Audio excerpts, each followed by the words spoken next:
Good morning and welcome to Living Local 15. I'm your host, Jessica Williams. Thank you so much for joining me. First up, it's time for Inside Plastics with Plastic Surgery Innovations. And today, Dr. Joe is going to inform us all about breast implants. And then it's time to go outside and have some fun at Marion Splash House. This is a water park you can take your entire family, so today we're going to explore. That and more happening now. Fashion, food, and fun. You're watching Living Local 15 with your host, Jessica Williams.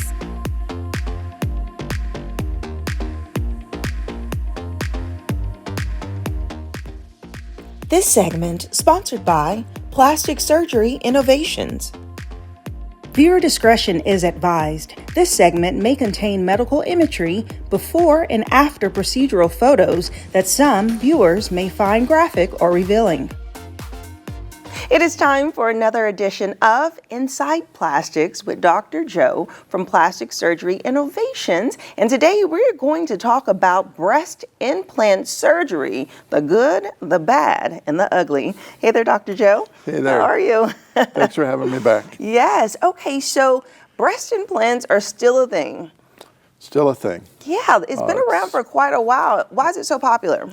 It's still the most popular surgical plastic surgery procedure in the U.S. Really? It's popular because women's breasts take a beating. Yeah. They change a lot during pregnancy. Mm-hmm. The average person who comes in for breast implant surgery isn't the 18-year-old that never developed breasts, although we see some of those. Right. It's the 32-year-old mom of two who, after she was done having her kids and done nursing, her breasts just sort of shriveled, flattened. And so she's young, beautiful, and vivacious, and she looks in the mirror and her breasts are not. So she just wants to get back to where she was. Yeah.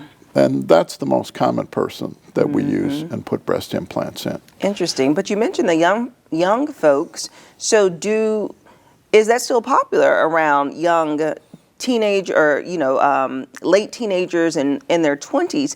Because what I've seen a lot more over the years is more body positivity, and people are accepting themselves how they are. Correct. And we would prefer not to put implants in somebody who can't make an informed decision. Right. On occasion, we'll do the girl that's in high school or senior year, graduating, going to college with a parental consent, just because, Mother Nature never provided her with a breast that she felt was adequate. Okay. And so it just, again, it's to make people look normal. And having implants, for some people, changes their whole outlook. It gives them confidence. It changes. I always tell people when they're getting implants, you're about to get a whole new wardrobe without buying a thing. Because everything you put on, if your breasts if they pop and they're enhanced, it looks better. Yeah, changes the whole outfit. It's just a positive. Interesting. So what is new? What has been revolutionized? What's trendy? Anything? The implants have changed. Okay. The implants have changed a lot. And the newer implant that we're using is called a Mentor Boost.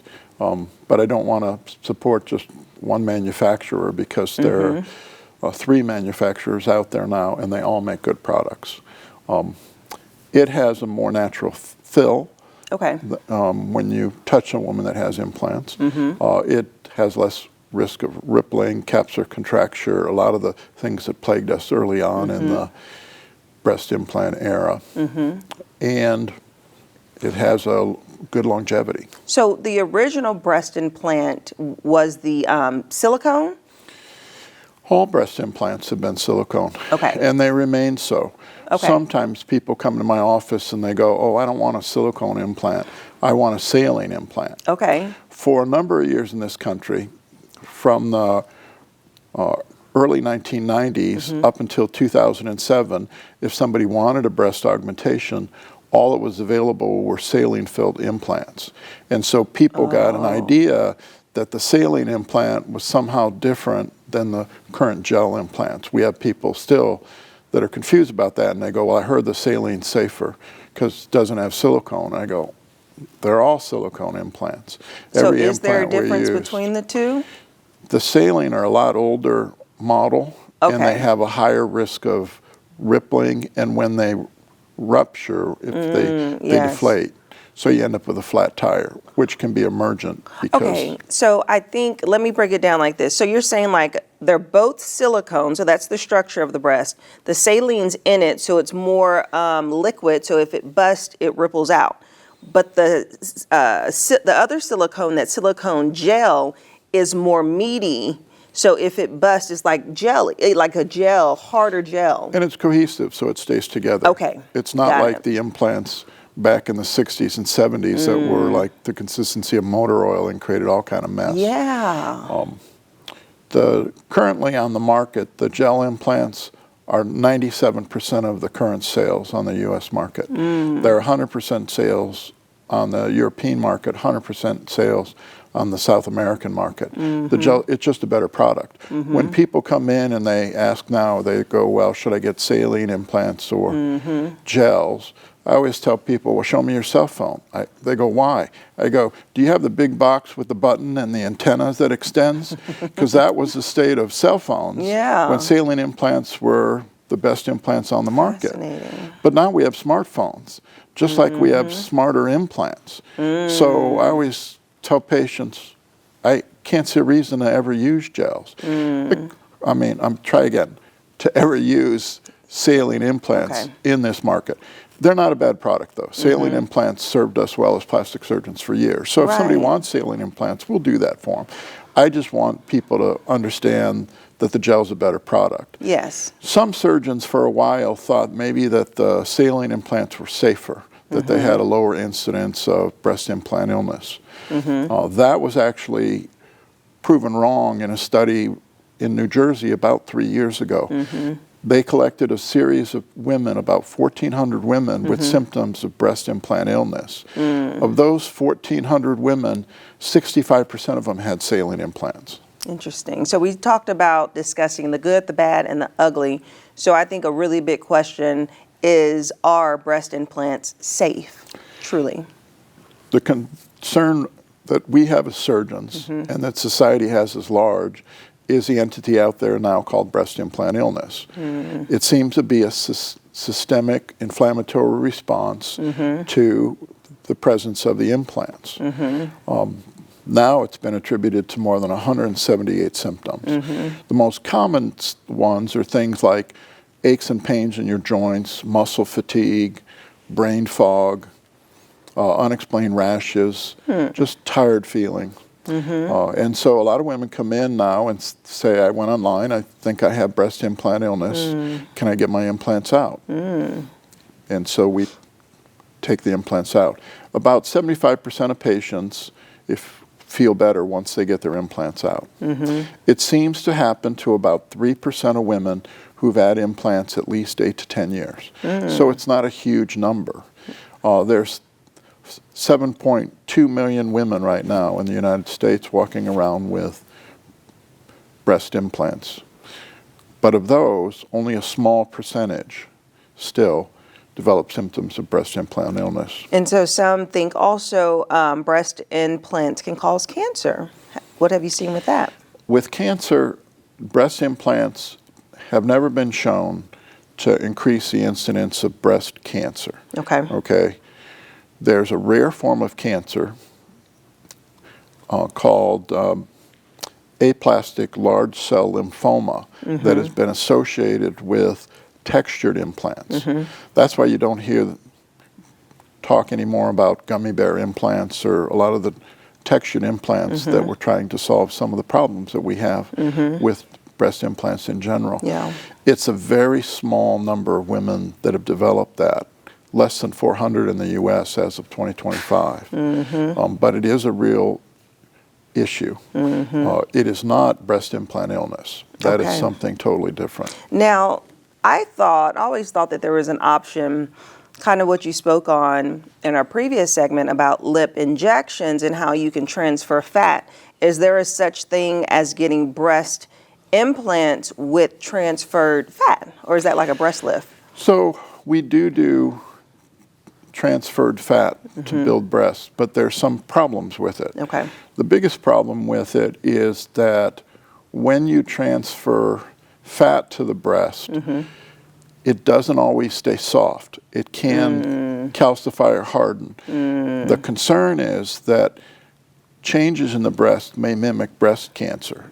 Okay. So it's also problematic for a lot of women because right now in the U.S., the average size implant that we use is 300 to 400 cc's. When we transfer fat, we have to do it in smaller increments to allow the fats to survive. Even though you can try by putting a bunch of fat in the breast, the body doesn't keep it, it absorbs it. The best studies for breast augmentation with fat come out of Japan. Okay. And in Japan, what they showed is a modest yield of about 200 cc's is what you can expect to keep, regardless of how much fat you put in the breast. Interesting. Somewhere between 200 and 300. So for a lot of women to obtain the size they want, they have to have at least 2 surgeries, if not 3. Okay. Somebody like Suzanne Summers, who augmented her breast with natural augmentation. It's also a lot more expensive. Yes, and I would say that, ladies and gentlemen, is the ugly and the good, the bad, and the ugly. But let's talk about price, because I know that's probably the top question, and then we'll end there. How much is this? So breast implant surgery in my office and in most plastic surgeons in this area, it's about $6,500 to $7,500 for everything. Implants, surgeon, anesthesiologist, facility. And that's an outpatient procedure? Outpatient procedure. A breast transfer is at least twice that. A transfer? A fat transfer to the breast. I'm like, yeah, people I'm sorry. just swapping. Yeah, no, you can't. I want her breasts. Okay, come on. No, a fat transfer of the breast costs about twice that. Okay. And I always tell people you have to prepare yourself for at least 2 operations. Interesting. Okay, well, we appreciate you breaking it all down. So fascinating, Dr. Joe. And if you would like more information about plastic surgery innovations, we'll have their website and phone number listed below so you can give them a call to check out what your options are. And I'll see you after the break. This segment sponsored by Plastic Surgery Innovations.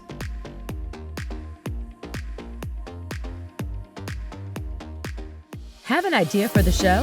Want to find out how you can be a guest? Contact us at livinglocal15@wayne.com.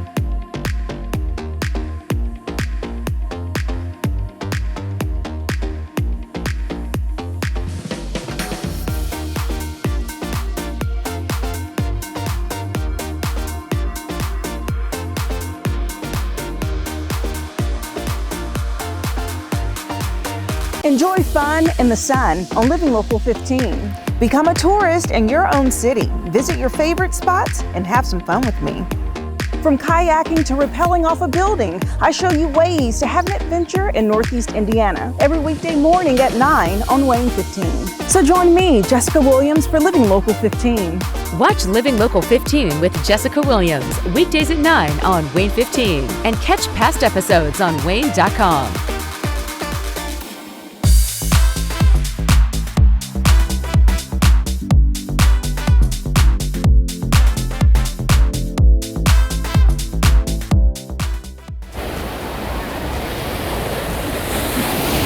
Are you guys ready for some fun in the sun? Well, I am here at Marion Splash House, and I'm so thrilled to show you this place that is really only an hour outside of Fort Wayne. You can bring your friends and family to enjoy the sun, to enjoy the water, the wave pool, the lazy river, and so much more. Today, I'm going to speak with their director, and also I'm going to dive in, and you're invited. Let's do it.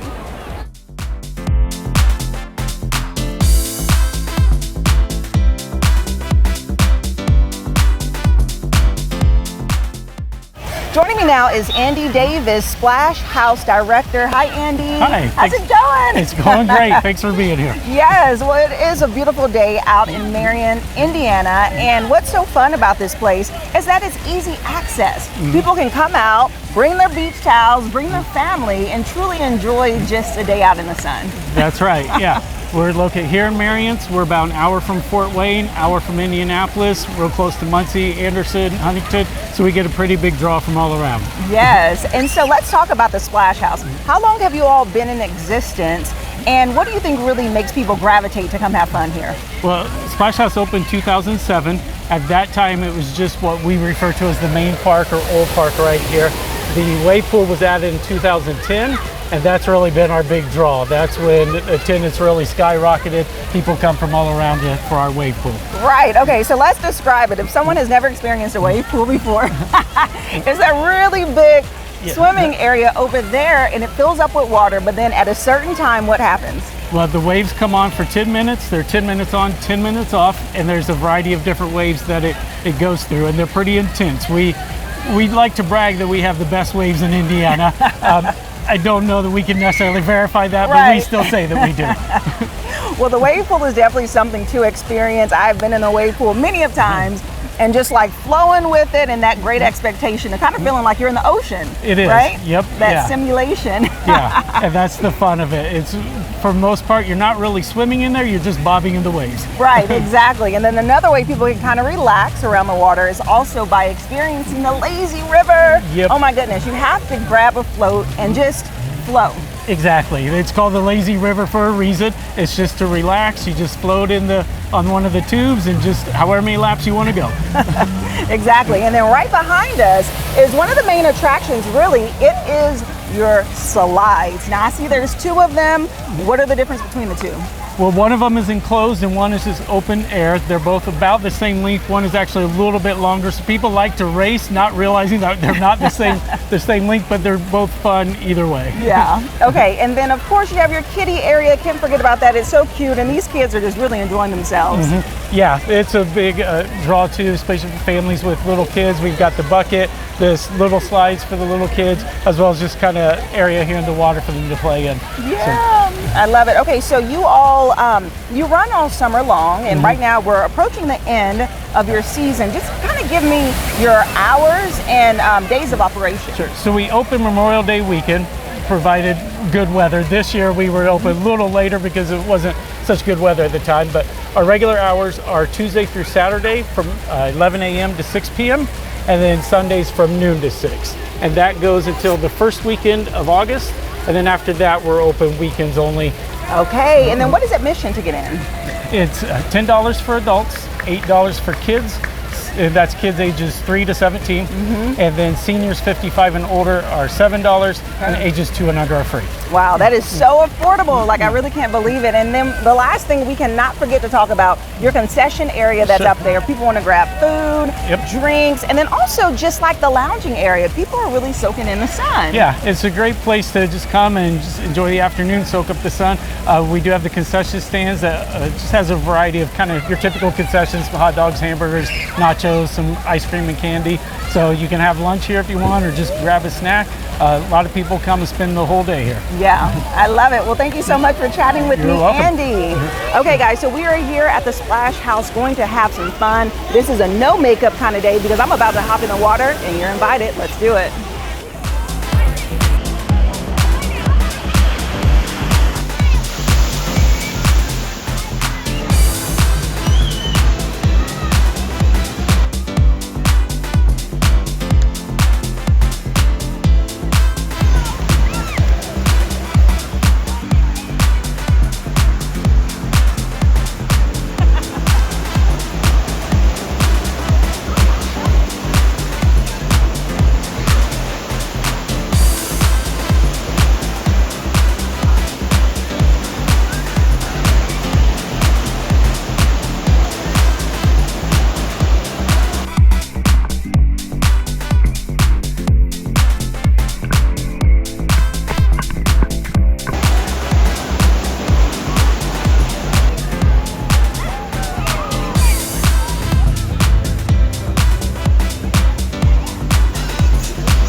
all can come out and enjoy the fun at Marion Splash House. We'll have their website listed below. They are located just an hour outside of Fort Wayne. Come with your friends and family. They're closing up their season in mid-August, so come out now, and I'll see you after the break.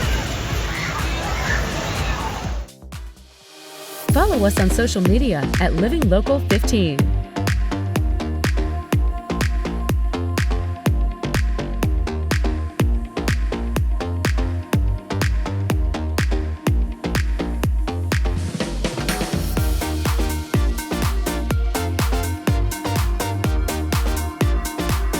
Do you want to know the best places to go to eat and drink around Northeast Indiana? Well, join me, Jessica Williams, for Living Local 15, weekdays at 9 a.m. as I take you inside of the best restaurants, new and old, explore their menu, and of course, mix up some cocktails. Where will I go next? Well, you'll have to watch and see, but I want to know, where do you recommend I go? Keep up with Jessica Williams on Living Local 15, weekdays at 9. Living Local 15, proudly driven by the Kelly Automotive Group.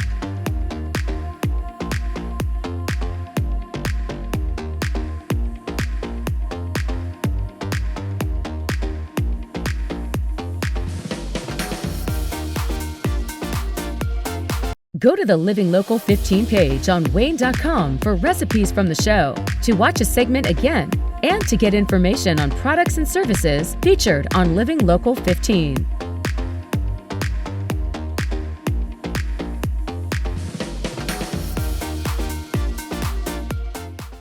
Content segments during today's Living Local 15 were paid for by these sponsors.